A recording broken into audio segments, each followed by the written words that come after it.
सुबह 6 बजे। मम्मी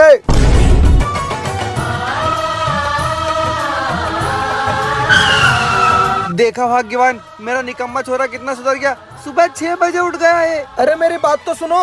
अरे मेरा लाल, सुबह 6 बजे उठ गया तू? अरे क्या बोल रहे हो यार, पड़ोसियों को फोन लगा दो आप। अरे मत लगाओ किसी को फोन। हाँ माँ, माँ तुम्हारे नाती ने तो मेरी छाती चौड़ी कर दी। अरे मेरी बात तो सुनो। अरे आरती की थाली लाओ।